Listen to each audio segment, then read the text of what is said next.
And then the next area that I just wanted to address, Chair, is I know the CFO is going to talk to the levy budget and tariff increases, as well as the plan to increase our revenues. But I think your question is why are we addressing these increases at members? What about the reserves that are sitting with schemes? And I do want my colleagues to come in here, those that know the relevant parts of the Act, to actually talk about the powers of the registrar to just order schemes to deduct these increases, from the the scheme reserves in order to address our budgetary issues. So I'm going to ask maybe our executive of regulation and any other person to talk to that. But my understanding, Chair, is that I am not empowered to tell schemes to basically cover for these levy increases that are being proposed. But Chair, having noted that schemes are sitting on reserves of 98 billion, schemes can provide relief to members by limiting the annual contribution increases. And those savings that are made through, those annual contribution increases can actually be used to offset these proposed changes that we would want to see, because this entity does need revenues to be able to carry out its mandate. Chairperson, my next issue is the prescribed minimum benefit that I also want my colleague Michael to talk to in terms of the update and the details of where it is going. But safe to say, Chair, that the review of the prescribed minimum benefit has been a long, tortuous road. And the result, the reason for that here is that it is one of those areas where you need to consult all the stakeholders before you make changes. And my understanding is that at this stage, over and above the diagnostic and treatment pairs, as well as the chronic disease list that sits in the regulations of the council, there has been now an introduction or an attempt to introduce a primary healthcare element to that package. And there are certain processes that my colleague Michael will talk to that are aimed at making sure that as we introduce this primary healthcare package, we don't increase costs to such an extent that it causes instability at membership or at scheme level. But the work is advanced, and I think somewhere before the end of this financial year, we will be presenting the minister with a set of recommendations with respect to prescribed minimum benefits. And a lot of the changes there will largely be talking to the primary healthcare element, in other words, disease prevention and health promotion. And then, Chair, I'm going to ask, the CFO to really talk to some of the questions that were raised by Honorable Clark. Firstly, she asked, how much do you need for your operations? And she also says, maybe we need to talk about that in relation to our funding model. So I'm going to ask the CFO to just talk to that here. And then there was also a question around the key posts and vacancies that the CFO talked about. I think she mentioned 5 posts that are being prioritized, but I think between her and our executive for corporate services, maybe they can give more detail in terms of which posts. And if we're not able to do that, we can do that through a written response, Chair, if you allow. And then the other question that was really asked was, can we provide the breakdown of medical aid membership, by beneficiary, by gender, and using other, matrices? I'm going to ask Michael, who's our executive manager for policy and research, to talk to that, because it's part of the work that he does.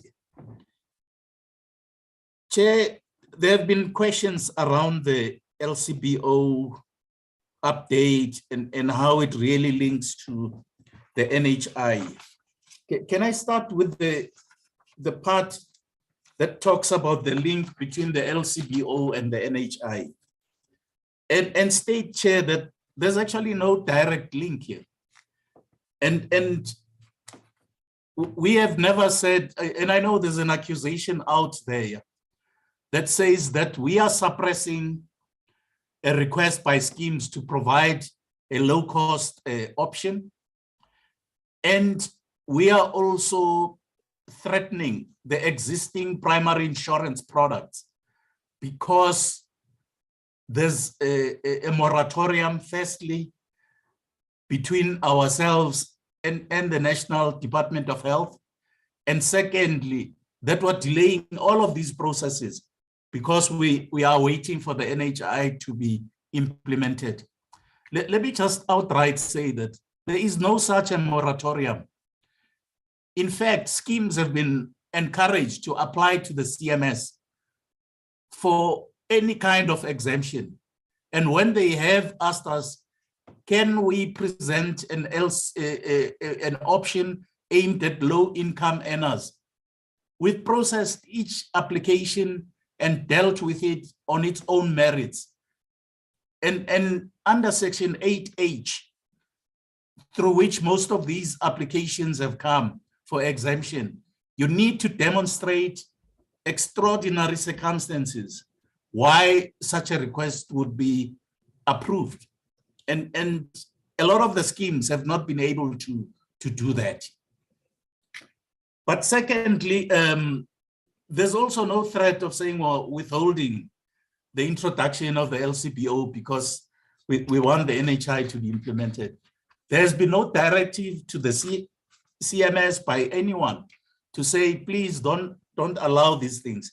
In fact, what we've said here today is that one of our key focus areas for 2023-2024 is actually to finalize the work that we have been doing on the LCBO and ensure that we put a set of recommendations in front of the minister before the end of this financial year. But if I can just address this matter in much more detail, and Michael will also come into this. Our own understanding of this LCBO is that it talks to two big issues: the need by schemes to provide an option for low-income earners, but it also needs to talk to the fate of the existing primary insurance products that exist via an exemption through the demarcation regulations.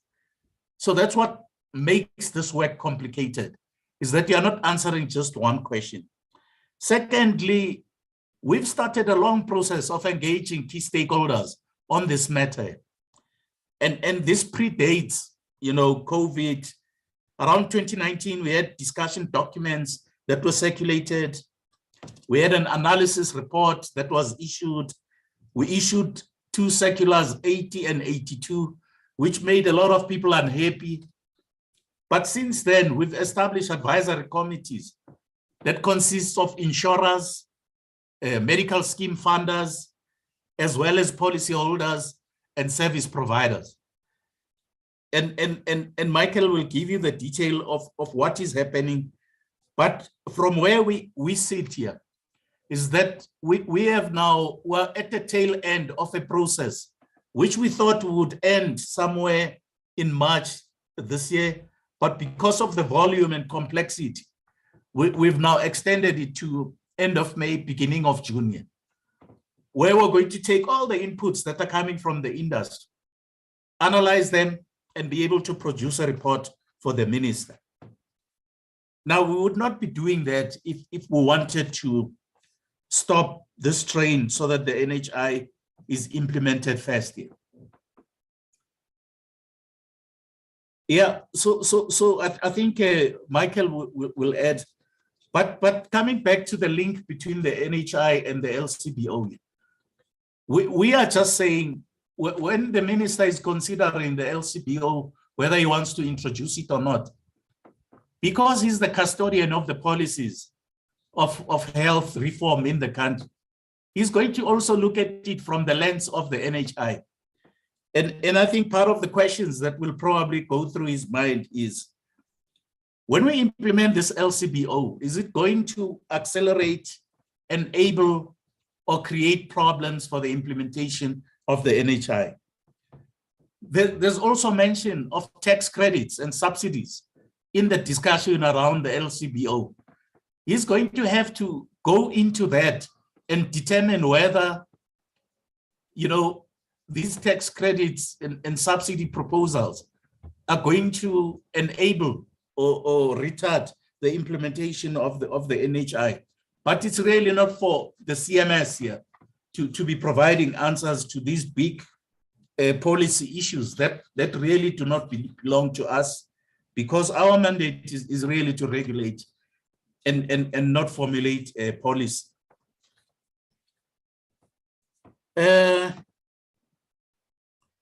Just a brief update on the restructuring process, and my colleague, Mr. Baloyi, can add here. My understanding is that in the restructuring, a new structure was developed, it was approved by council, and there was a process to migrate personnel from the old to the new structure. CMS has got a personnel of about around 130, and I know that the only people that have not been migrated into the new structure would be, less than 10. So that's how far the progress is. And we have filled the vacancies that were created by the new structure through that migration of individuals. But yes, vacancies became, available because of new posts that were created, etc. And this is what the CFO was talking to when she was talking about the phased-in approach, and that after appointing key posts, we have now for this year only prioritized 5. And I think this also relates to the question that was asked earlier on. I think Honorable Thembekwayo asked about the output 9.2, where we said we're reducing our turnaround times for the filling of vacancies from 120 days to 90. But in the description of that indicator, we excluded, those posts like the one for the CEO. And part of the reason for that here is that those posts take a different routes. They are actually part of the mandate of the governing structure. And these are done through a separate process that follows legislation. For instance, the registrar is not appointed internally at the CMS, but rather the internal processes conduct the interviews with the support and concurrence of the minister, and then the minister does the final appointment. So because some of those processes are not entirely under the control of the organization, that's why those key executive posts have actually been excluded from the rest of the posts in the organization. And then in terms of the case that you've lodged before us, I think we will talk to the Secretariat of the Health Portfolio Committee, because I think my colleague is on the platform, Mamsi Mashilo, and this is a complaint that needs to be dealt with us, but we will need all the details, like the specific names of the involved people, the schemes, etc., etc. And it is a problem that we can assist to resolve. So we'll also provide MAMSI's contact details to the Secretariat so that a formal complaint can be lodged and dealt with appropriately. Honorable Wilson has talked about the cost of living relating to food, energy, inflation, and basically the impact on members. I think Honorable Wilson, this is something that is very important for us because it affects the overall affordability of schemes and the ability of people to join medical schemes and stay in medical schemes. And I did mention the marginal variation year on year, and that was still sitting at around 8.9 and 9 million here. But I think linking this to the question of Honorable Clark, we'll be able to confirm the exact numbers, the variations in between, the different months. But from where we sit, we haven't seen a major shift here because of the adverse economic conditions that we see here. Honorable Chair, there was also a question around how do we reduce legal fees and litigations? And I think in part that was covered by our CFO. She did mention that we've established a litigation advisory committee, which is internal. And basically it looks at all cases of possible litigation and do that cost benefit analysis. And in that way, we have been able to reduce some of the costs, but also we're paying attention to the invoices and the bills that are coming through our way. And we do adjudicate them. We look for discounts where we think people have inflated prices and yeah. But I think Mr. Letsoalo, who's part of the audience, can give more details. But Chair, that is where I just wanted to stop for now. Thanks. Maybe we can just take it from Michael and then the CFO, Mr. Baloyi can come in, and then any other colleagues thereafter. Thank you, Chair.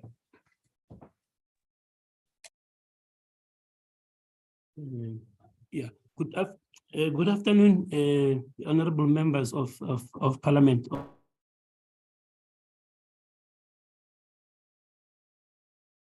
For the opportunity.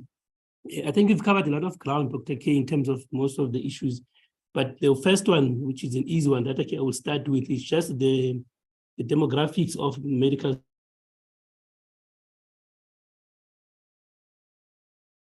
And we had 8.9 million lives that were covered by medical schemes. Michael, you were breaking up a bit there. Maybe if you can just go back a few seconds. Thanks. Yeah, so as of December 2021, we had 8.9 million lives that were covered by medical schemes. 53% of those were females, which was 4.7 million, and 47 of those were males, which is 4.2 million lives that were covered. But as a proportion of the population, in 2000, medical scheme membership accounted for 16% of the population. So this number declined to just under 15%, which is 14.86 in 2021. So over a period of about 21 years, the decline has really been minimal, indicating that yes, it's stagnant, but it's not significantly declining vis-a-vis the number of medical schemes that exist in the market. So that's the first thing I wanted to touch on. And then in terms of the geographical representation, I think 3 provinces in the main account for a bigger share of the medical scheme population. Gauteng accounting for 39%, KZN for 14%, Western Cape for 15%. So the 3 provinces account for 68% of medical scheme membership. Then the balance will be distributed amongst other provinces. So that is just the key information. But insofar as the racial matrix, that one is not mandatory, so we don't collect or even report on it because it's not mandatory for medical schemes to request members to complete that when they apply for membership. So we don't collect it. Some schemes do provide it voluntarily, but across the board, it's not complete. So we are unable to give a breakdown. But I do know that Statistics South Africa, for instance, they are able to provide that information at racial, that demographic element. So at least that can be extracted from their data.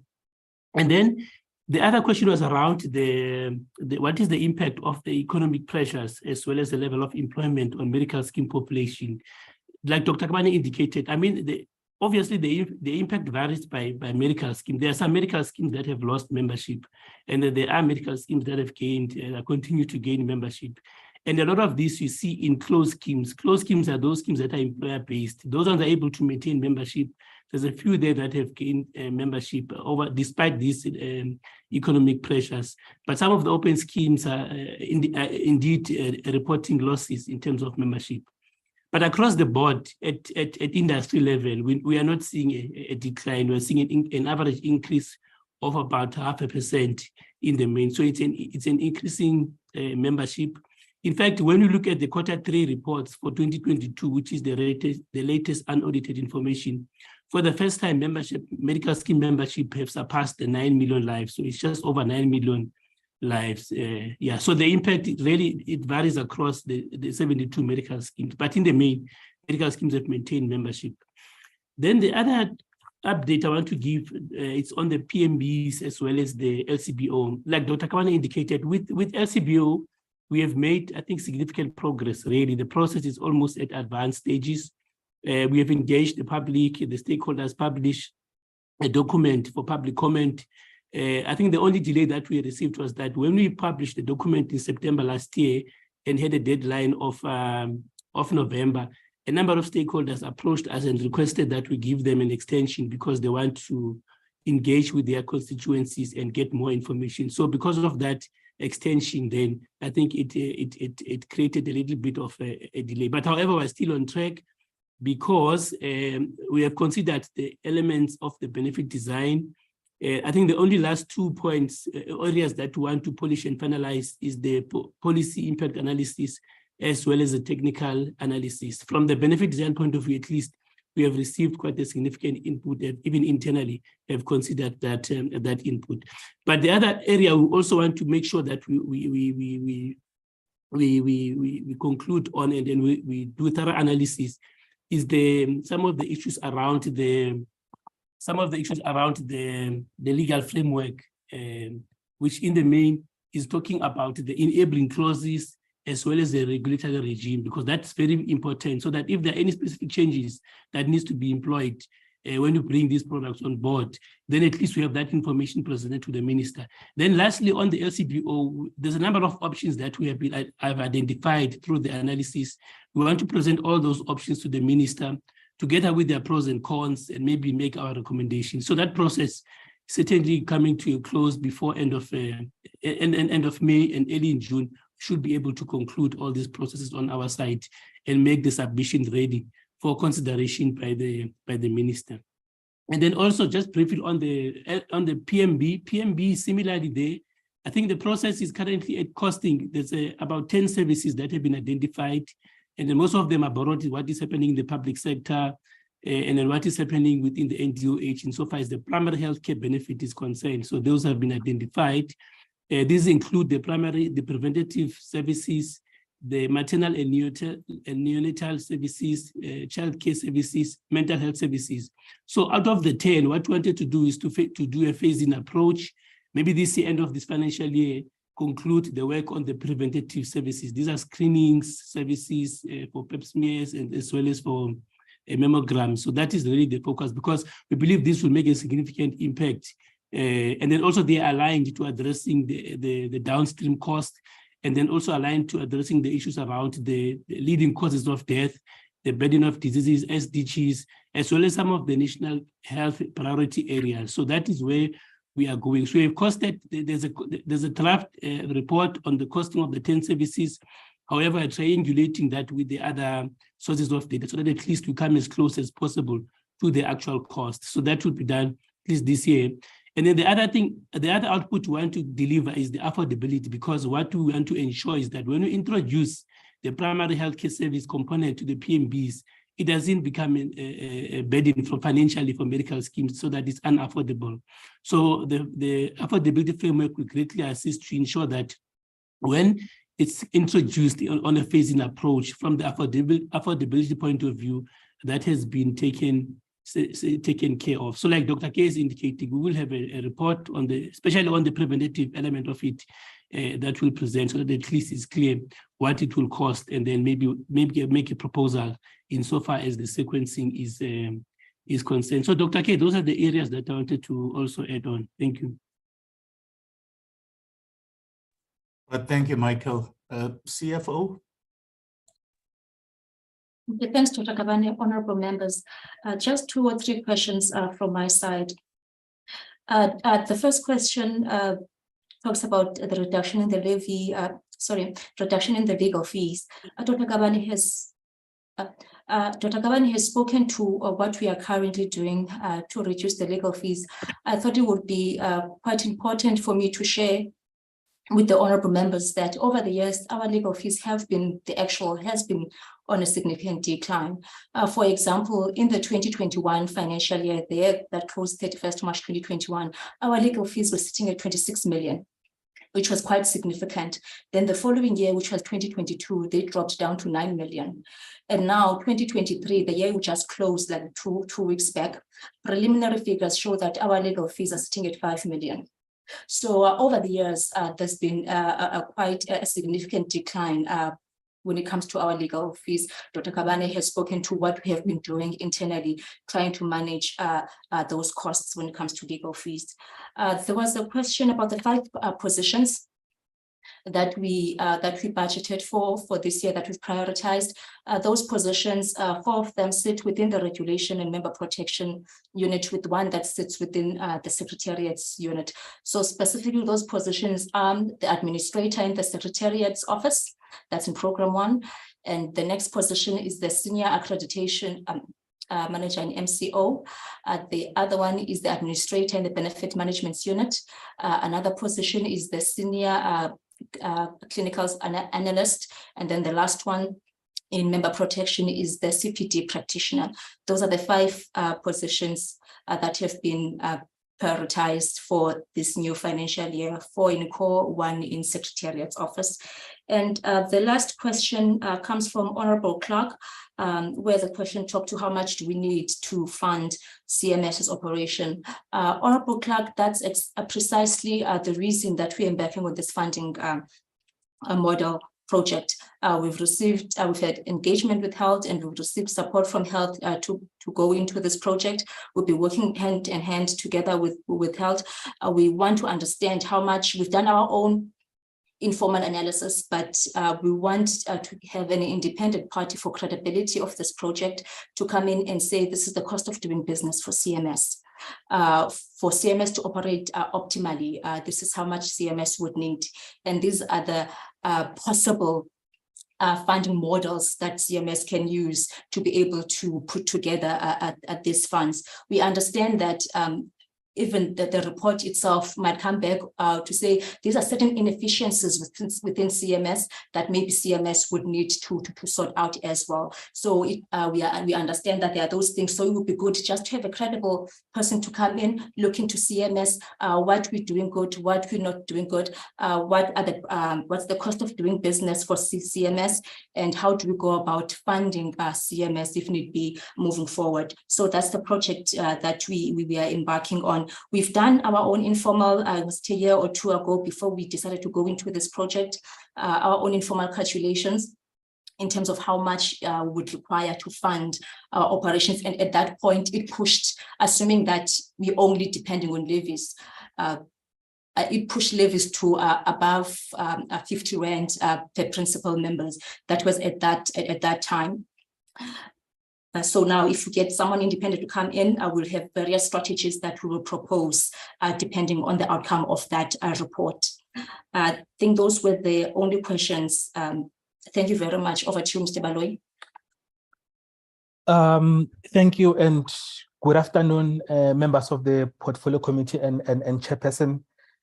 Perhaps maybe let me start with the question that was raised by the chairperson of the portfolio committee to say, what support do we need as a CMS, to advance the project of the fraud, waste, and abuse? I think Dr. Kabanela has already covered the milestones that have been reached around the project of fraud, waste, and abuse.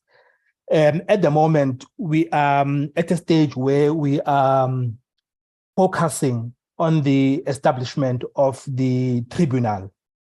And there's a strong view, I think, coming from broad stakeholders to say, like, the tribunal must be established within the ambit of the Medical Schemes Act. And for that to happen, it will need some amendments in legislation. So I think the plea that we want to make to the portfolio committee is to really assist CMS in terms of fast-tracking the amendments to legislation in order for us to move in the things that we want to do. Then secondly, I wanted to add on the matter of the reasons that are responsible for the reduction of the legal fees. Lately, we have been able to boost capacity in legal services. We've recently appointed a senior manager, legal services. We have also appointed 2 legal advisors. So that has indeed boosted capacity in terms of the internal capacity dealing with most of the legal work. One of the reasons as well, I think there's a strong emphasis on our operations to embrace the concept of the alternative dispute resolution, to look at mediation, but also to look at the advantages offered by the court system, the pre-trial conference, where we are able to deal with parties that are litigating against us and agree on the pre-trial conference before going on a full trial on our matters. Then there was a question around what are the reasons for the high staff turnover that we have. One of the contributing factors, portfolio committee members, is that CMS in the financial year 2020-2021, we had wage freezes. During the financial year 2021 and 2022, we did not implement any wage increases. Instead, we implemented the ministerial directive that was issued by the Minister of Public Service and Administration, and that directive was extended to us through our executive authority. And as such, I think we are losing a lot of staff members to our regulated entities because we are unable to compete in the very tight labor market, given those historical reasons that I have cited. If you, for instance, you look at the analysis that we have done in terms of all the exit interviews, the issues is around our salaries that are still lagging behind. In the presentation, the CFO did highlight the aspect of the salary benchmarks. That matter is at the hands of council in terms of doing due diligence for us to be able to, to implement the salary benchmarks to ensure that we reduce the staff turnover. Then in terms of other interventions, we've got 3 pillars of interventions to deal with staff retention. One is around our performance management policy, where if it's affordable, we reward staff in terms of the respective performance bonuses. We also have got a very progressive learning and development opportunities where we support staff in terms of acquisition of formal qualifications and skills programs. But Chair, if you look at CMS, we are a very specialized institution in terms of the critical skills that are supposed to be, critical in advancing the operations of the CMS. Amongst the skills that we are competing against, for an example, is on specialized investigators, compliance officers, business analysts, financial analysts, actuarial analysts, clinical analysts, public health specialists, policy analysts, health economists. So those are very unique and scarce critical skills which are very hard to come by in the labor market. So we compete with this handicap of our salaries lagging behind, because if you go to the labor market, some of the entities are able to attract these skills that I have highlighted at a very high salary. Thanks, Chair.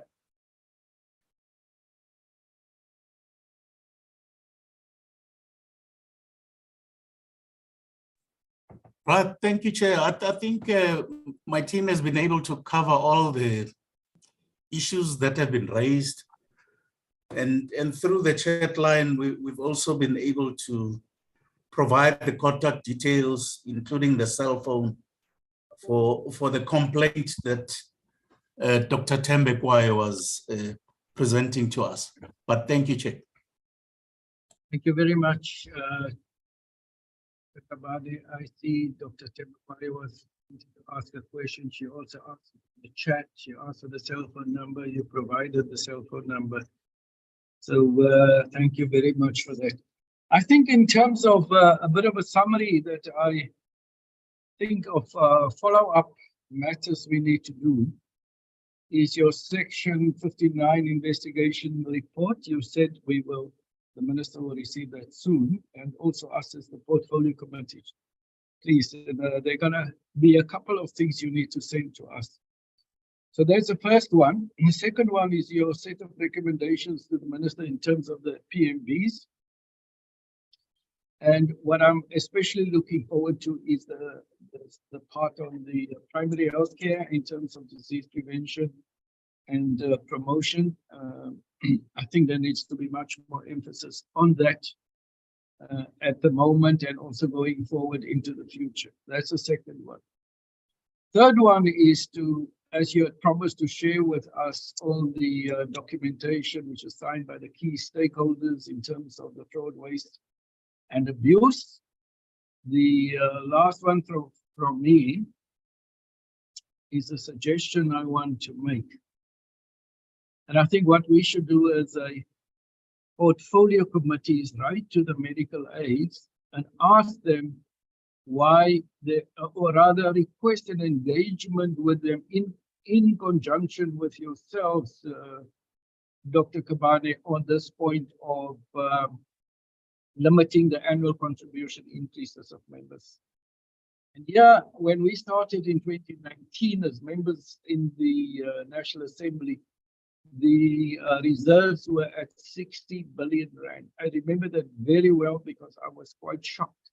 And now I'm even more shocked. I know that last year, post-COVID epidemic in South Africa, we said that the reserves were 90 billion rand, and now it is at 98 billion rand. And surely this cannot go on in this manner. So there are a couple of tasks here. And I think even on the last one, which I mentioned, I'm trying to figure out whose task it really is. The committee secretary discussion, we will be having minutes on this discussion. And I think it needs to be minuted that we will have to have an engagement. And that's my proposal as the chair of this portfolio committee, that we have this engagement with the medical aids.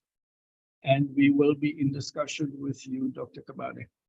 Those are the matters. I'm going to give you maybe a quick response to what I just raised, and then we just get you to say goodbye, etc. And then we will end this part of our meeting. Thank you. Yes, thank you very much, Honorable Chair and members. I think we note, you know, the documentation that needs to be provided on fraud, waste, and abuse. We will do that immediately after this.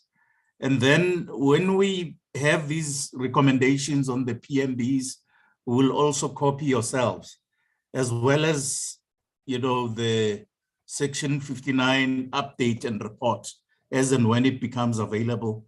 We welcome the suggestion to jointly engage with the scheme to talk about, you know, these increasing reserves and whether these can be used to limit contribution increases, as well as the levies that members pay.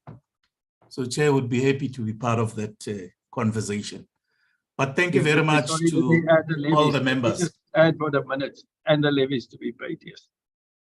Continue. Yeah. No, Chair, I was going to say thank you to yourself and the members of the committee for listening to us.